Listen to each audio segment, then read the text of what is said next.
Welcome to the Pop Culture Cosmos. And we're back with another episode of the Pop Culture Cosmos. Yeah, Josh and I, just before we went on the air, were talking about all the wonderful places and things that in social media, including Facebook. Don't get me started there. But it is Gerald Glassford. Thanks again for watching us. We truly appreciate you joining us. But it wouldn't be a Pop Culture Cosmos without my good friend. He is the mastermind behind the Happy Hoarder. He is the mastermind behind, along with Brank, the Super BS Games Cast, and Humanican Media. Humanican Media as well. It is, of course, my good friend. It is Josh the Great Peterson. Back to Josh the Great Peterson.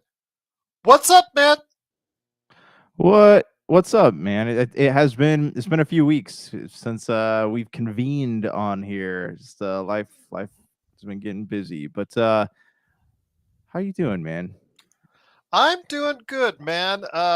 We're kind of like in a lull for some things, although right now the Oscars are going on as we speak. So if I get any good juicy tidbits out there in regards to live updates on some major categories, I'll announce it during the show. Otherwise, you guys can go ahead and catch it on Pop Culture Cosmos on Facebook if they'll allow me to. But yeah, doing okay, my friend. It's just, again, I feel like this is a lull outside of the Oscars, like a lull right now. I will tell you, my friend, I know you and I wanted to cover some things before we talk about our regular subjects, and Severance, man.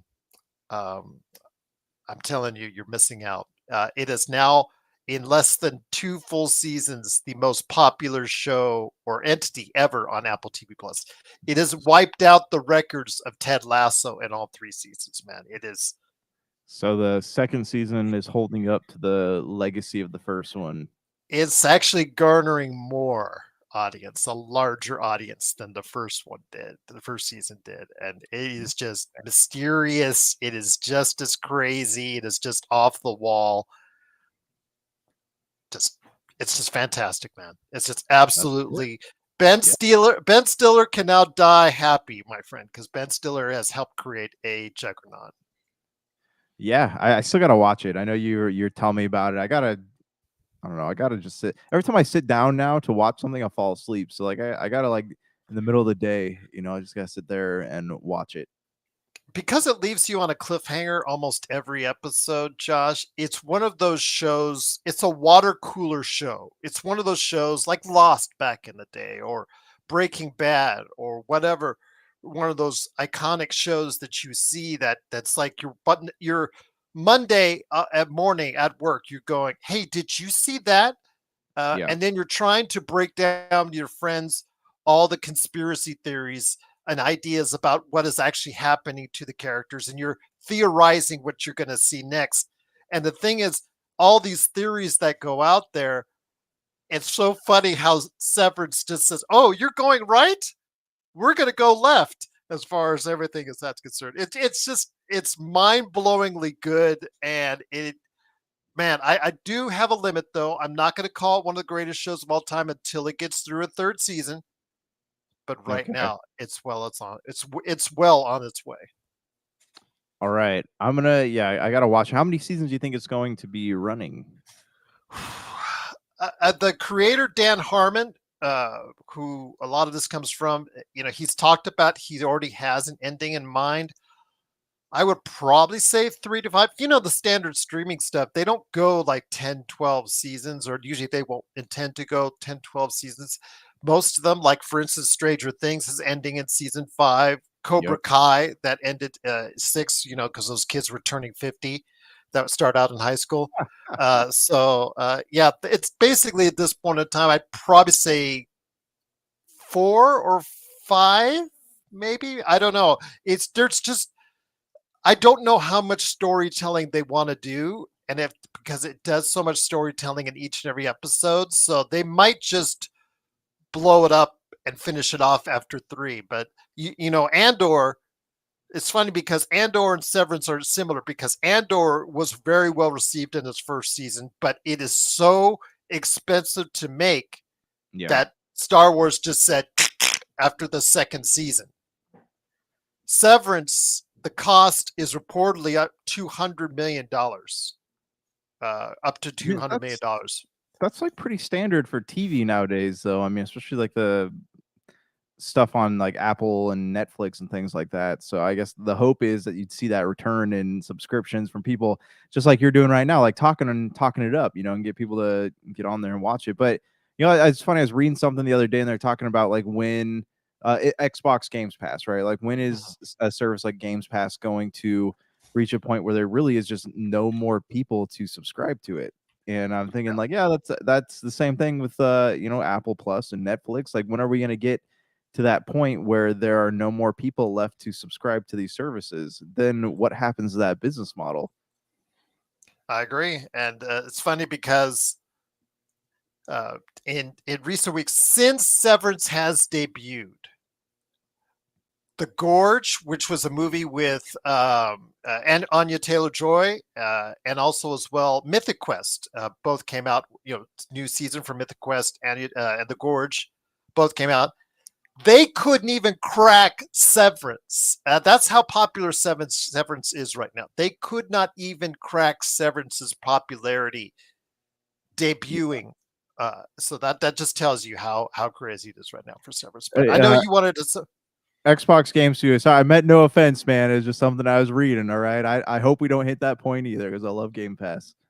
Yes, but he's a great fan of Xbox, absolutely. But yeah, thank you for that. Had this Atari shirt for a while, but yeah, got to catch Severance, my friend. Got to catch Severance indeed. But you had some things you wanted to go ahead and touch on before we get into the crux of our show. Okay, two things here. One, what did you think about the Jurassic Park trailer? I'm on the fence about it. I don't know how optimistic I am. I meant to call you after it came out to ask you about it, but everything, it was like, oh, it might be okay until I saw the Rancor. I'm just gonna say this. The Chris Pratt ones were okay. I mean, for me, Jurassic World, Jurassic Park, Jurassic, that whole thing has not been something after the first one. The first one as being it's someone who derived some of his background in special effects. Wow, that's amazing, absolutely. But after that, I told you Jurassic Park for me was a glorified slasher movie, which it is. By the way, Steven Spielberg, still one of the best horror directors you didn't know was a horror director of all time, but just saying. After that, they became pretty derivative for me, to be honest with you. Well, but this one looks cut and dry derivative. This one just does not look good. Yeah. Well, I mean, even you're talking about the Chris Pratt ones, right? Like the shock factor of like, oh my gosh, there's dinosaurs, it's gone, right? Like, what do you do? Like the second to last Jurassic Park was pretty close to like Alien, right? Like you're talking about Steven Spielberg, that going into a horror movie. So we're looking at this new Jurassic Park, and it feels it's almost has like Predator vibes to it, right? Like it's just people who are hunting something that is smarter and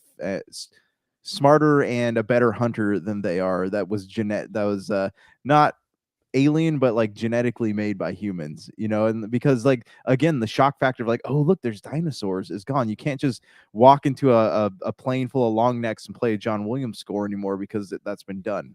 So what is happening next? Where do they go? And this reminds me of those movies I used to premiere on the Sci-Fi Channel like every couple weeks. Like this is kind of what that reminds me of a little bit. It was so funny because all you're doing is waiting for, it's like a slasher film. Who are the dinosaurs going to pick off next? Which one of the hunters or mercenaries are they going to pick off? And the fact that the two stars are the only ones that they're probably not, that those are two are safe. Scarlett Johansson, she's not going to get killed. Okay, we know that. So, Mahershala Ali. Yeah. Please keep him alive, because we need him around for Blade. So yeah, just don't, outside of that, everybody else is just ancillary meat like that. And it just goes, it's so funny because you mentioned Predators. Tonight, Adrian Brody might actually win the Oscar for The Brutalist. It's so funny because remember he was earlier in his career, much earlier, 20 years ago. He was the winner for The Pianist, but his career took a downside, and he was just like going to any paycheck movie he can. And if you remember, one of them was the Predator. Predators, where they were Yeah. all on that. Yeah, I saw that. I got my oil changed once, and some work car done on the muffler and whatnot. And I went to a dollar theater like right down the street one day, and I saw it. I'm thinking to myself, is this where Adrian Brody's career has gone? Because he was just trying to get any job for a long time, wherever, and he's just rebuilt his career back up. And whatever happens tonight is obviously a pinnacle of that. But yeah, it's just so funny with Jurassic Park. I agree. I agree with you. It's not looking great, but that big opening weekend should tell everybody exactly where if the Jurassic um, Park world, whatever, still has any meat left on the bones. Yeah, Xbox Game Studio. To answer your question, man, like yes, I'm gonna not answer your question. Sorry, I'm gonna go see it for sure, but it does not look amazing by any means.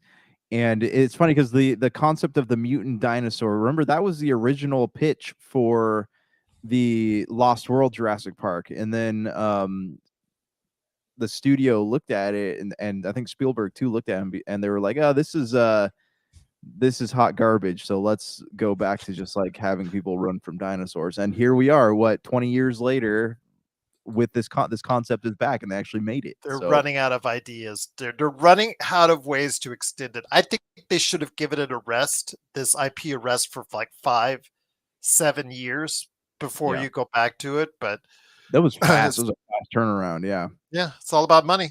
It's all about money, my friend. But then again, Chris Pratt, he goes from that to the one coming up on Netflix later this month, where he's, with the dinosaur vehicles. It's what the machines and all that, as far as in the future. Yeah, Yeah. machines versus humans war and all that. Yeah, that's with Millie Bobby Brown. So yeah, Oh, that that's one's right. gonna be Yeah. yeah, that's what's gonna be coming out later this month. I forget what it's called, but I'm sure we'll be covering it on the show. So just I'll have a memory of it at that point in time. We'll see, but I'll catch it on Netflix when it gets out there. But yeah, I know you wanted to catch up some other things as well, right? Okay. I got two more things for you. One, Captain America, the new one. Did you watch it? Oh yeah, I put a full review on it. Spoiler review. TJ Johnson and I did a full spoiler review on it a couple weeks back. Okay, talk to me. He Tell me liked it. about Yeah. By the way, Gundam. Don't forget Gundam's in theaters. By the way. Yes, I know we're I can't tell anyone. We're gonna go see it on Tuesday. I'm taking my kids. They don't know yet. Good. All right. Very good. You never let me down. When it's certain IPs, you never let me down. I'll just Yeah, I know. I'm excited because it's a you don't often get to see because they go back and they play the original trilogy in theater like every year, but you don't often get to see like new stuff on the screen. So between that and I know there's the Demon Slayer movie comes out this year. I know there's a Jujutsu Kaisen one. I think anime might rule 2025. Man, we don't. Who knows? The thing is, will it not be front loaded? With anime films, they're always Yeah. front loaded. Theater owners already know they only need to carry them 2 weeks. If Yeah. an anime actually has legs, then that's what I want to see. That's Yeah. really what I want to Well, see. most of the movies we see are like a few episodes packed into one. Like there's not often do you get to see like an actual full length anime film in theaters. They don't do that anymore for some reason, but we'll see what happens. But I will tell you, my friend, I did see it. I did say it in great detail with spoilers a couple weeks back. Xbox has actually already seen it himself. I know there's a lot of other people that have commented on it. I've gotten some feedback on it as well. I didn't like it as much. I gave it around a 5.5, I think, if memory serves me correct. It's on the lower end. And actually, I already posted, if you go to popculturecosmos.wordpress.com, I have updated my Marvel Cinematic Universe to include that aspect, that film of already. And let's just say it's not rather high on it, but TJ liked it. My daughter liked it. I thought Anthony Mackie and Harrison Ford really tried. It was just the stuff around it just didn't quite mix. The Red Hulk battle was really nice to see, but I wish the action scenes were really good. It's when they got out of the action scenes that really fell off the map, and it does have the worst post-credit scene in Marvel's history. No, In Marvel, no. yeah. So I'll just leave it at that. So yeah, Okay, yeah. last thing I got for you. Venom Save You the haven't Last. seen it yet, though, have you? I have not, no. So I don't know if I'm gonna get a chance to see it in theaters. I might have to wait till it streams. But Venom: The Last Dance has danced its way onto Netflix. Did you check it out at all? Yeah. Um, Sony just, yeah. I'm just, again, just like Craven, just like I've never been a big fan of the Venoms. I like the Tom Hardy Venom mix. Their tit for tat is something that I hope stays within the confines of the MCU going forward. But no more movies with them. The stories around them, just like what I talked about with Captain America. It's just they're not good. They're not good to me. I never was really high on them in the first place, but I could see the allure. But this is going to be the last one, not just because of the title, just because it just doesn't generate any more money. It doesn't generate the worldwide dollars that it once did. It went from a 700, $800 million franchise to now that one that if it's lucky to do even 3 or 4. So I think it's done at this point in time, and I'm really glad it did. But yeah, this one it got really tired really quickly for me. Okay, so the first one I liked. I really enjoyed the I first know you one. did. I thought it was okay, but I didn't think it was great. But you were really liking it, and then Yeah, it went off a deep cliff for the me. second one was pretty terrible. Um, but Sorry, Woody Harrelson. they had like a golden opportunity to have Venom in the MCU, and they blew it. Like that. What? Why did they even do that? Yeah, I You don't know know? why that post scene was there. I really Yeah. don't. Yeah, it serves Okay. over. So it's The just third one, Sony. I'm It's just Sony being Sony. It's Sony being Sony. yeah, right. Look what we can do. So the third one, I'm really torn on because I really liked it up until like the last what 30 minutes of the movie. Like it entertained me. I didn't Okay, let me rephrase that. I didn't really like it, but it entertained me. And Mhm. you got that, like, you're like, oh, it's so sad because Venom and Eddie Brock are gonna be going their separate ways. Obviously, it was a real, like, they were going for that Logan feel, and I was like, Mhm.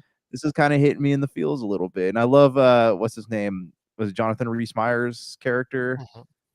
Mhm. He was pretty funny, but what was really irritating to me is that they had Noel featured in there, and they didn't do anything with him. Like, they were obviously trying to build up to something that will never happen Yeah. now. So they took so many, like, there. If you could take the first like half of the movie and then redo the second half, like, it could be a pretty decent film.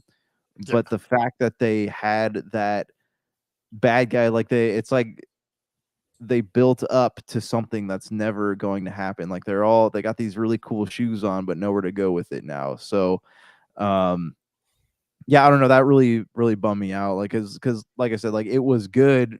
Most of the movie was good, and then it wasn't. So, I really don't know who watched that and was like, oh, this is okay. We should definitely put this out. Again, they're just trying to another case, just like we saw or see with Universal upcoming with Jurassic, that this was Sony trying to cash in one last time. It's just that Yeah. simple. And with Yeah. one of the most excuse me, one of the only viable Spider-Verse things that they've done that's successful, because everything else has just absolutely sucked. Yeah. And they've literally blown it. And for those characters like Craven Hunter, Madam Web, just Morbius, all those characters with terrible movie after terrible movie after terrible movie, they've ruined it. Those characters probably can't come back for another 5-10 years with any validity now because of what happened. So Yeah, and you know what's crazy too is that Spider-Woman could have been a very successful franchise.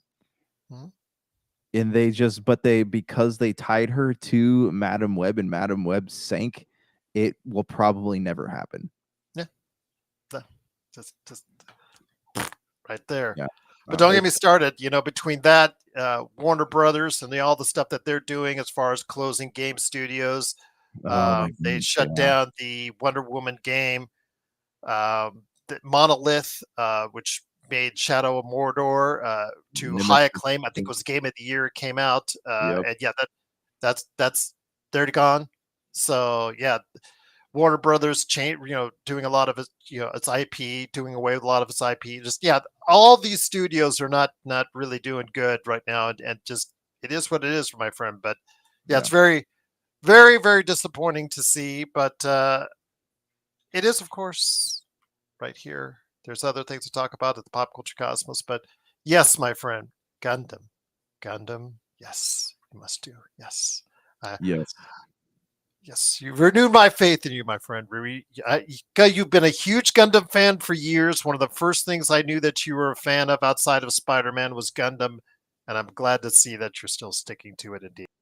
You know what, what's cool about this though? This is, I don't know if you know, but this the studio, the studio that made Evangelion shut down, right? Like Mm. they're no more. I forget what the Anna something or other. But yeah, they actually have been working on this Gundam project for the animators have been working on this Gundam project for a long time. And when you look at the character models on the screen, you can tell that they were made by the Evangelion people just because of like the way the robots are shaped. Like you took the armor off of the RX-78, it looks just like one of the Evangelion machines. So I'm excited because those are my two favorite things merging together. Once again, it is the pop culture cosmos. It is Gerald Glassford, along with my good friend. He is the man, the myth, the legend himself, Josh the Great Peterson.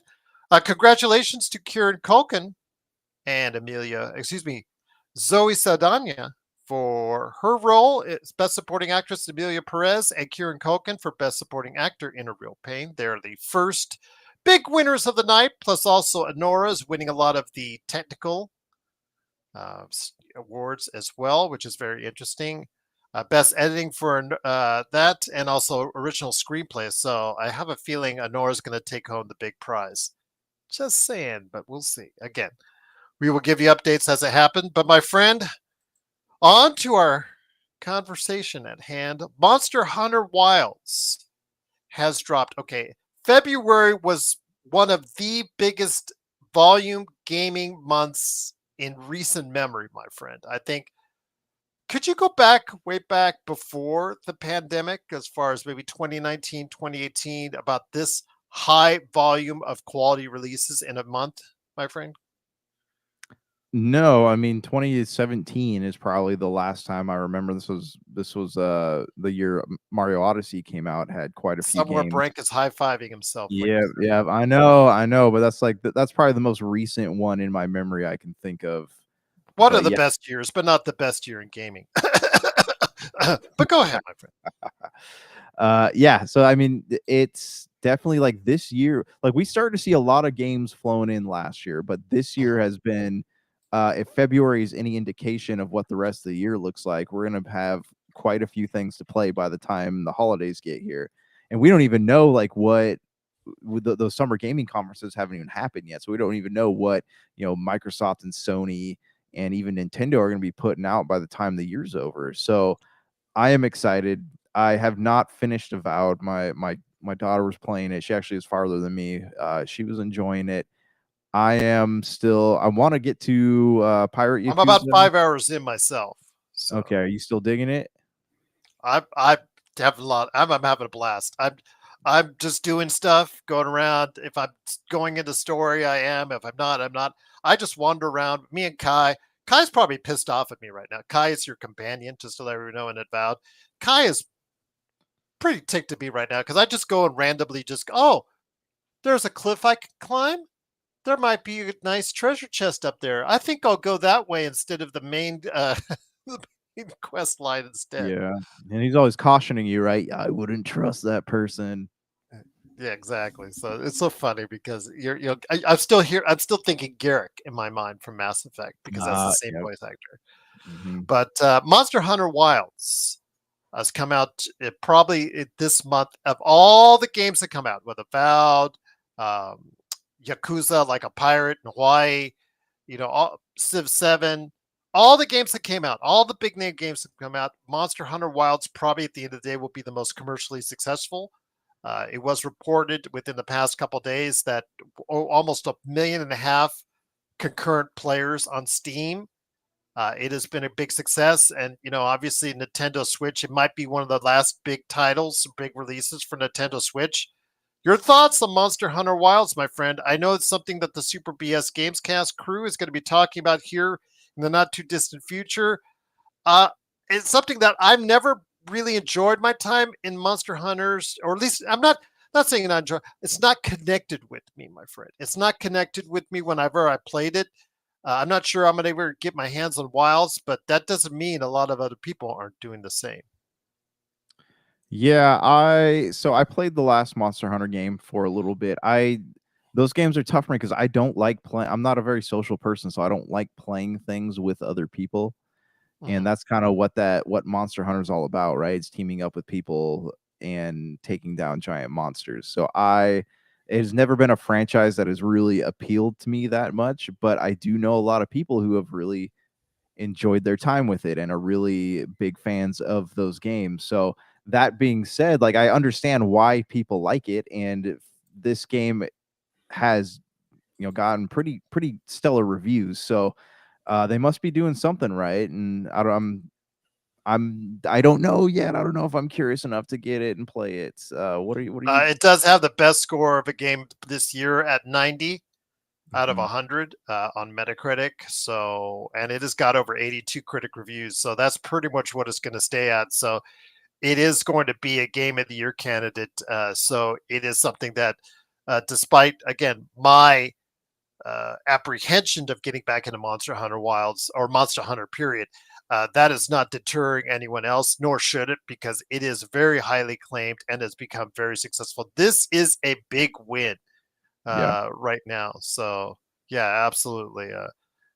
Looking forward to seeing them. But PC is one really taking up most notable on it, and it's again out on all platforms: Xbox Series X, PS5, PC. I believe it's on Nintendo Switch as well. Is that correct?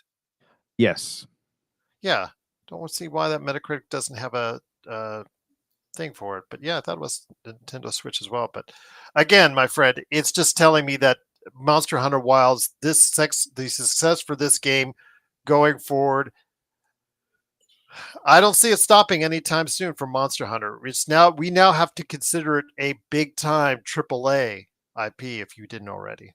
Yeah. Yeah. Definitely. Yeah. I don't know. The last Capcom game I played was the Devil May Cry 5, I think, and Mm, it's pretty cool. They're good at making action games, and I think for all intents and purposes, Monster Hunter is an action franchise. absolutely.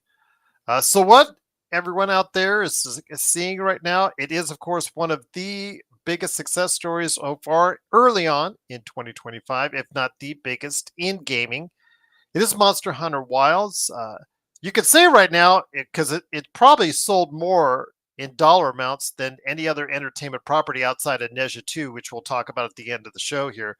But it has become a huge success. Again, 1.5 million players almost concurrently playing on PC, and that's just the PC version. But again, PC, Xbox, and I believe Nintendo Switch as well. So if you want to go ahead and check out what everybody's talking about with Monster Hunter Wilds, please go ahead and give it a chance. And if you can, please let us know what you thought of this highly acclaimed, highly successful game, Monster Hunter Wilds. We want to hear your thoughts, of course, right here, Pop Culture Cosmos at yahoo.com. My friend, 1.5 hour down, 1.5 hour to go here on the show. Truly appreciate everyone joining us. It is the Pop Culture Cosmos. Josh the Great Peterson, along with me, Joe Glassford. Thanks again for watching this thing. Wanted to mention something to you. I know you're not huge into pro wrestling, but you are familiar with two crossover stars in John Cena and The Rock. And leading up into their latest pay-per-view, the pay-per-view before WrestleMania is Elimination Chamber. It took place yesterday as we're recording this in Toronto in front of almost 40,000 fans. Leading up to it, The Rock approached the WWE champion Cody Rhodes saying he wants to get an answer. He wants to own Cody Rhodes' soul. And I was like, what the hell is this all about? He's not the Undertaker. What's all this garbage about? Writing's And gone so downhill, man. yeah, exactly. But actually, no. They're on Netflix now. It's gotten pretty good ratings. They're selling out more times than not. So, and of course, at the dollar amount, they're huge at the gates right now. So, box office wise, but I'm like, what does The Rock really want with Cody Rhodes? So, at the end of the pay per view, where in the last and final match, John Cena earned the right to go ahead and face off against Cody Rhodes. John Cena is coming back for one last year. He's till the end of this year. He said he's going to retire at the end of this year. Now, in pro wrestling, usually that's a fallacy. They usually don't. But I'm going to say, since he said it publicly and is going through the motions, that this will be his final year. But he does get one last main event WrestleMania match that he earned against Cody Rhodes coming up here in Las Vegas in April. So if that's the case, at the end of the show, John Cena, The Rock came out and approached Cody Rhodes, the champion, and said, "Do you have an answer? Will you be my champion?" And Cody Rhodes, in a rare moment where they did not bleep it, told him "F you." The whole, Okay. and everybody got the big reaction. Everybody's clapping, and John Cena's behind, just yeah, that's great, because John Cena was still in the ring after he won his match. Yeah. Everything's great, fine and dandy. John Cena said, "You know what? I'm going to go into this match, final match with you, final big match at WrestleMania with you, and one-on-one competitor, blah blah blah blah." So they gave each other a hug, Cody Rhodes, John Cena, with The Rock standing there. And by the way, Travis Scott was also there, rap star Travis Scott. Of course. People are still trying to figure out why Travis Scott was just standing there. Why I think WWE just loves this affiliation with celebrities and superstars like that. So he just had to be there. So, okay, whatever. Yeah. I'm glad it makes sense to you, because it made no sense to no one else, because he did nothing really during this. But anyways, as John Cena and Cody Rhodes were hugging, The Rock gives the throat slash sign. And all of a sudden, you see the happy face of John Cena grow serious and dark. And something many people have been asking for over, I want to say 15 years, because I think the last time John Cena was a bad guy was in 2004 or 5, I think. Memory serves. It's been a while. So he turns to Cody. They end their embrace. He kicks him in the groin, and they proceed, both of them, to beat on him for like 10 minutes. Cody does a juice job on his head, produces blood, whatnot. And then they walk out, and they're together as a duo, basking in the haze of the booze and whatnot. So I wanted to ask you this, as someone who's a casual individual who watched back in the day, doesn't watch it now, but watched back in the day, but is obviously knows who The Rock is and John Cena, now that both have transitioned very successfully into other mediums and other genres, i.e. the entertainment world, yet both still want to retain some kind of footing in their professional wrestling home. So I'm asking you, my friend, after hearing this, after seeing how both have gone seemingly to the dark side, your thoughts on John Cena and The Rock in 2025 still playing a major focus in the WWE, despite all the things that they're doing on the side, Peacemaker, The Rock's movies, John Cena's movies, etc., all the things they're doing aside, they're still wanting to go ahead and become major players and be major players in the industry that they grew up on, and now doing it as bad guys. It's funny you say that, because I was actually thinking about how John Cena, I think one time he said he never wants to be part of anything with The Rock. So it seems like there was actual out of real life friction there, and I'll just leave it at that. Yeah, but funny how time and age does things. Time and age and money, man. Money talks. But I don't know. I always thought that was cool. The fact that The Rock continues to go back to WWE to do guest matches and things like that. He John was a Cena. headliner. He was a headliner one of the days last year at WrestleMania as a bad guy as well as kind of a leading bad guy. Let's just put it that way. Yeah, yeah, because I remember being a kid, like, and watching him on WWF his Monday Night Raw and Thursday Night SmackDown. Like that was right when he's breaking into acting with the Scorpion King or the Mummy Returns, and like he was the people's champion, man, and now he's the people's villain. But I don't know. I think it's pretty cool, man. I would love to see them team up on a project outside of the ring too, like a buddy comedy of sorts. I would like to see that as well. I think a lot of people would. If I'll tell you what, if they have a tag team match together, maybe later this year, maybe not, because it probably won't be at WrestleMania, and it works out well, maybe that will spark the rumors of them working outside of the ring at some point in time together. But I just wanted to bring that up because again, it is 2025, and even though it is the WWE, it likes to lean on newer, younger stars or fresher faces that are Yeah, there throughout the year.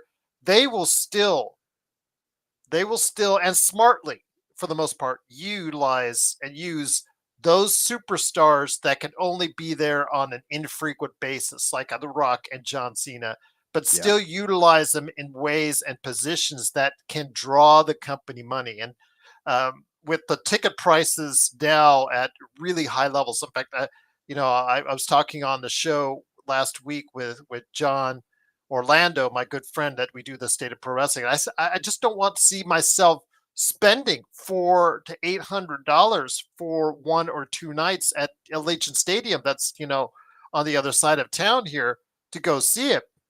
And but now with John Cena turning bad guy, whatnot, sparking this interest, I think a lot of people are going to want to go see it. There's rumors that there's already about 40,000 seats tickets sold on each night. So I mean, those a lot of people are going to be able to want to see it now. A lot of people are now interested in it, and obviously because the fact that those two are superstars, they get a lot of mainstream media. That's what I think the WWE always tries to do. It always wants to trend on social media. It always wants to reach out to other entities outside of itself. It's always trying to embrace ESPN because it always wants to go ahead and latch on to the general consumer and not just the hardcore base. yeah, yeah, yeah. And they do a pretty good job of sticking to that market. That they do, my friend, that they do. So I just wanted to mention that to you. It is 2025. It is not 2005, but just 20 years later, The Rock and John Cena are still major parts of storytelling for the World Wrestling Entertainment's future, at least short term future, coming up here as they're getting into WrestleMania season and WrestleMania coming up in April here in Las Vegas. So, if out there, if you have any thoughts on what you wanted to go ahead and see with John Cena and The Rock, more embracing more of the dark side of themselves in this storyline telling as they face off against Cody Rhodes and battle for his soul, the battle be his champion, etc., etc. We want to hear your thoughts. Please let us know if you're liking all this. It's one of the biggest, I guess, backstabbings, the biggest turns in recent memory. Please let us know your thoughts. Popculturecosmos at yahoo.com. My friend, before we head on out, I wanted to have a major discussion with you on Daredevil Born Again, something I know which you are excited to go ahead and see upcoming because it's coming out here later this week as we're talking about it. I will have to squeeze it in with Severance, the latest episode coming up later this week as well, but I will. And actually, they're going to do something different. I think they're going to release in threes each week, 3 new episodes each week. See, that'd be great. That's one of those shows you can't just watch one episode of. You need to be able to tune into multiples. So I ask you, my friend, Daredevil, and the reason why I think this is really important for Marvel, I understand it doesn't play in the overarching very much into the Doctor Doom, Secret Wars, multiverse stuff, blah blah blah blah blah, that they're playing out on the big screen. But They need a success. They need a huge success at Marvel right now. And Captain America, whatever you think about it, whenever you watch it, whatever my daughter, whatever TJ Johnson, whatever anyone else thinks about it, it is not a commercial success. It is something that at best, at best, will probably break even for the studio at best. Because right now it's on gear between probably $400 to $500 million worldwide, and that's for a Captain America movie that's not great. So Daredevil needs to give Marvel a hit at this point in time, and it was supposed to be originally 22 episodes. They did 6 or 7 episodes. Kevin Feige's watched them and didn't like it, so they went back to the drawing board. They redid them again, and they're only doing I think 12 this time around, whatnot. And I said they're doing it in groups of 3. Your thoughts, my friend, on Daredevil? I could be wrong on the number of episodes, but I do know they're doing it in groups of 3. Your thoughts on Daredevil Born Again? How important is this for Marvel to have a success in Daredevil? I think it's really important actually because Daredevil is like okay, so this is the first time they're bringing the continuing one of the Netflix shows, right? And from what I understand, they want to do this. This is supposed to feature the Punisher and Jessica Jones, and they're also talking about wanting to bring back Iron Fist and Luke Cage. Yeah, the Iron Fist one. But they want Finn. What's his name? Finn Jones. Finn Jones. They want his character back, and so that the character, yes. The act. I mean, they want that iteration of him back. So whatever that means is whatever. But yeah. But so this is important though. This is important because this is Daredevil Born Again is the first time they're bringing the Netflix universe fully, like actually wrapping it into the MCU, and they have to do it well and they have to do it right. Otherwise, it is going to take people aren't going to believe in it. It's going to take a lot to get people to have faith in this particular move once again. But also Daredevil is one of like the most beloved, this iteration of Daredevil is one of the most beloved characters in the MCU right now. And right now it's also all they've really got going for him after having a string of like meh, So and there's been so much hype. What is it? 6 or 7 years ago was the last Daredevil came out. The one on Netflix, yeah, because this originated on Netflix, to let everybody know. Yes. So they really have to pull this off because otherwise there's a lot of people who are on the fence right now about Marvel and a lot of people actually fallen off the wagon. And this show alone has the power to bring people back to Marvel. And if they blow it, it's not just going to lose those people for good, but it's probably going to lose a lot of other people too. And Marvel they're not in a place right now to make any missteps. That was well said, my friend. That was very well said. I don't know how much more I can add onto it because I agree with everything that you said. This is very important that they do this right because, especially from a TV standpoint, it has been bad. I mean, it has been really, really bad. So, I mean, with that, my friend, it's just Echo was not good. Secret Invasion was not good. So I'm asking you, my friend, when it comes to Daredevil, before I get into something else, something I wanted to add on, which we forgot to talk about or got to mention before we went on the show. What are your thoughts on exactly how good Daredevil you think it will be? I think it's going to be good. I don't know if we talked about this on the show already, but if you look at it, it has what made the Netflix one so special was that it was very gritty. It was made like a crime drama. Like what was that movie Collateral with Tom Cruise? Yeah. It was filmed kind of the same like cinematography, Michael Mann style. Yeah. So it was filmed like that. And granted, like you couldn't because the story's trying to tell it couldn't be that style the entire show through, but it had that feel like it felt like it was a street level production. Watching the new trailer though, you see it's got that Marvel Cinematic Universe Disney production budget. So either it's going to take away from what it originally looked like and people aren't going to like that, or it's going to make it better. And it's really hard to say. I know early reviews are coming in and they're pretty positive, but I am seeing a lot of characters from things gone from seasons past, and it's been so long, and I'm sitting thinking like, who are these people? I don't remember most of them. I know there's like Bullseye, Typhoid Mary, who else? There's a few others in there, but it's I don't know. It looks good, man. It's shaping up to be something good. And after his like more comedic play he had in Spider-Man: No Way Home, it's going to be interesting to see how exactly they tie everything together. I'm excited. I'm really excited. I'm like, and this is one of those things where like if it doesn't end up being good and I'm this excited about it, I don't know. I don't know what's going to happen to any love I have left for the MCU.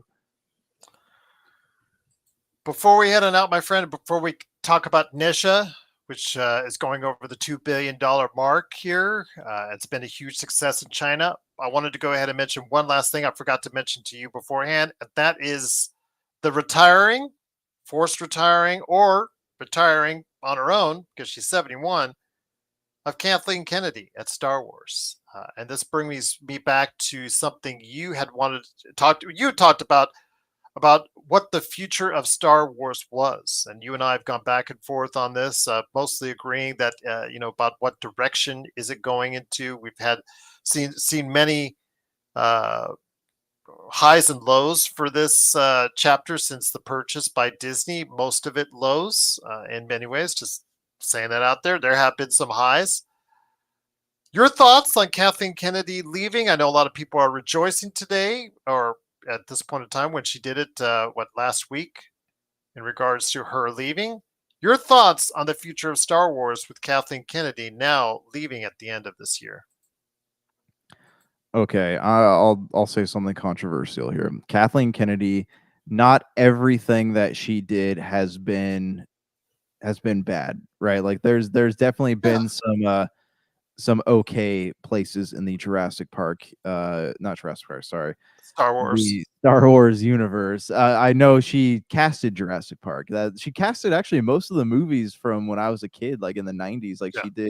she casted a lot of those. But um, that being said, though, she definitely did not do anything with Star Wars to make it better and to bring a new generation of fans into it, because they're still feeding off old storylines because they're afraid of what's going to happen if they depart from that with the galactic the Skywalker era.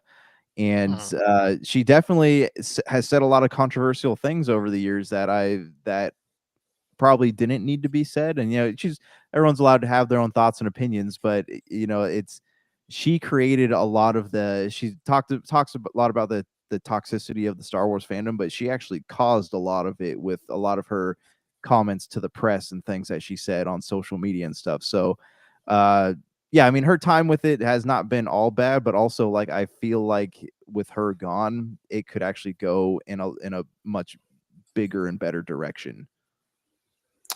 I have a feeling that that's going to be the case as well, but I really think they need to get out of the Skywalker saga. I need Oh again. my We've gosh. talked about this before.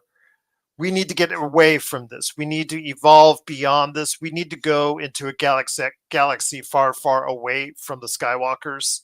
Mhm. 100, 200, 300 years in the future, whatever, just a different part of this galaxy. But we need the thing is, okay, that the Star Wars Skywalker saga has embraced and garnered fans from all around the world for decades. Yeah. But the one thing it really hasn't done a great job of is embracing new fans outside of Ray. I know that a lot of young girls did enjoy her work, but it really hasn't embraced a whole generation like it did back in 1977 or Yeah. 87 or Mhm. even 97 to that extent. And what this Star Wars needs to do now is create a whole new universe so that that's not built for you and I. It's built for the younger audiences so that they as kids can grow up and have their own Star Wars universe Yeah. that they can share with their children. I mean, of course, we'll be along for the ride, but it's something that is supposed to be or should be geared more towards them as opposed to us. And as long as we still are going ahead and staying within this Star Wars Skywalker universe, it's always going to be tied to us. So it's always going to be guys, ladies, people in their 30s, 40s, 50s, 60s still determining the outlook for Star Wars being a success when they really need to focus on the younger generations, the generations that going forward will help sustain Star Wars for decades to come. Yeah, I could not agree with you more. We need to get out of the Skywalker saga. We have like it doesn't make sense for them to keep making movies for a generation that's getting older. They need to make movies for a generation that's going to be growing into the franchise and not a generation that's slowly fading out of it. So yeah, I agree. And until they're able to do that, like it doesn't matter who's in charge, Kathleen Kennedy, Kevin Feige, whoever they want to put there, it doesn't matter who's there until they do start making moves like this and start thinking about the next what 10 20 years of Star Wars instead of what the past 10 or 20 years of Star Wars has been.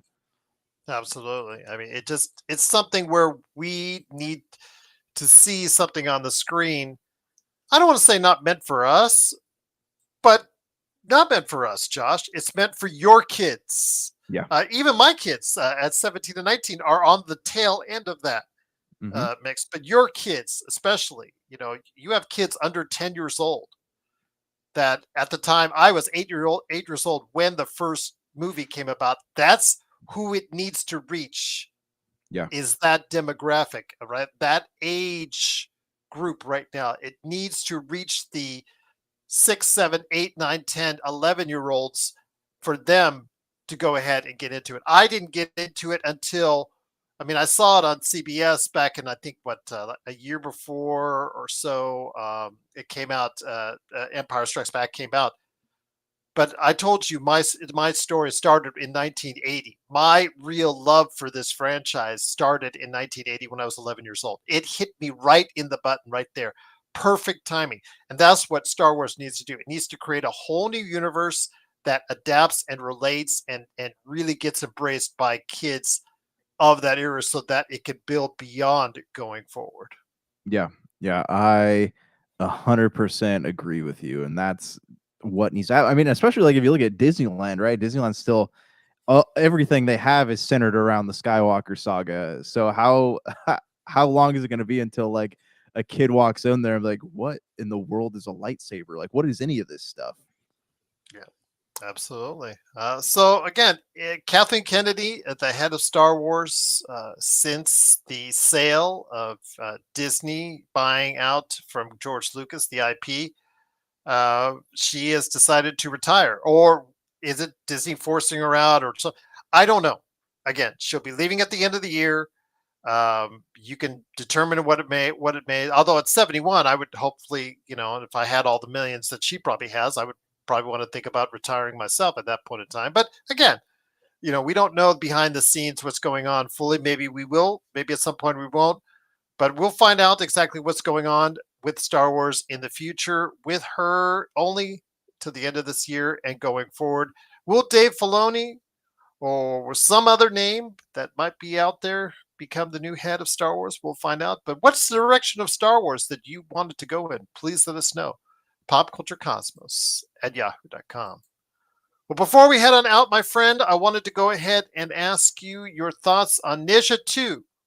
Ninja 2, I know that, again, it's not playing in too many theaters here in this country, but it really doesn't need to because that film, which is a sequel to one of the most popular animated movies in China, has now become the most popular, financially successful animated movie of all time, my friend, because it has reached the status beyond any animated film ever in around the world, and it's already exceeded $2 billion globally. It does not look like it's going to stop anytime soon.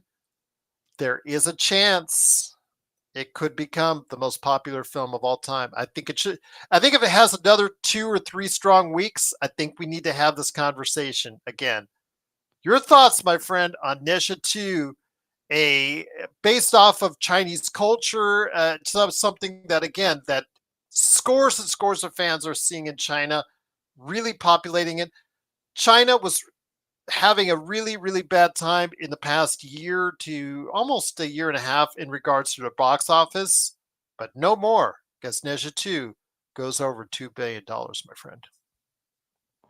Oh, okay. Yeah, I really have no idea about anything with this movie, but over $2 billion is quite a bit. So has this been released domestically? Yes, you can see it. It's in a limited number of theaters, about 1,000 theaters, I think, around the country here. But it is something if you can go out of your way to see. So Okay, yeah. I mean, this looks interesting. $2 billion is quite a bit, though. So I mean, with that kind of money, yeah, I would sit down and watch it just because I'm curious, like what all the hype's about. So it's Nezha. That's how you spell it.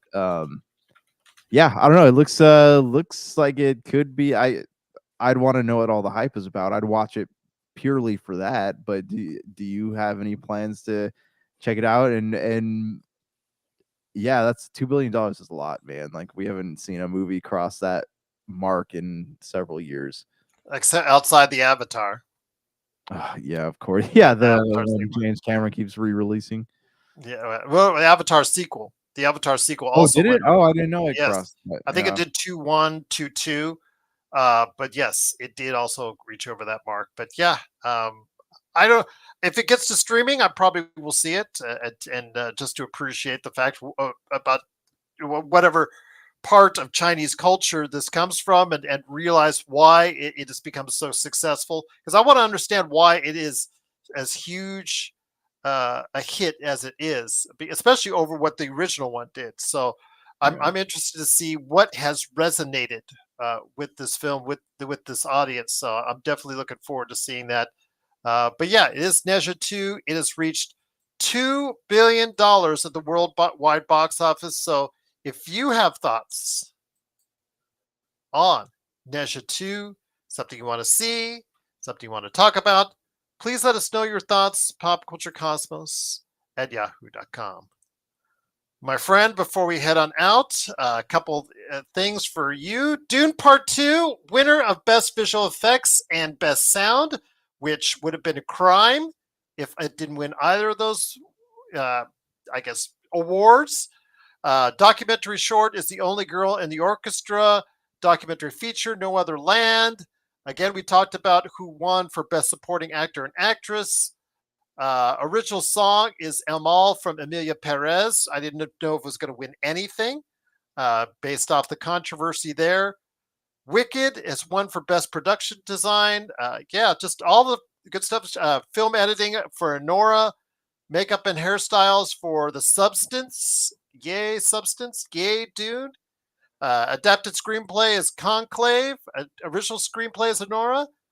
All the stuff that's going out, it's leading up to the big thing, but we won't have time to go ahead and talk about it tonight. But any last thoughts before we head on out? No. I mean, I'm sorry. I've been behind on the movie scene this year, so I don't know much about any of these titles. So I might have to see the awards going out and then sit down and check some of these out. The answer is Dune Part 2, my friend. That should be the answer. Always. Yes. I've seen that one, man. Did that come out this year? That was a 2024 movie, huh? Yeah, it was. So Okay. absolutely. But it is, of course, what's going on with the Academy Awards. Please go ahead and check out our thoughts here. And then also as well, go ahead and check out the results on Pop Culture Cosmos on Facebook as well. My friend, it's been a great episode. Any last thoughts before we head on out? No, it's been good to be back though. Good to be talking some pop culture, and we'll talk again on the Super BS this week. Absolutely. Looking forward to it. So for Josh the Great Peterson, this is Gerald Glassford. It's another beautiful day in paradise right here in the pop culture cosmos. We thank you for listening. And here's hoping you have yourself a great day. Welcome to the pop culture cosmos.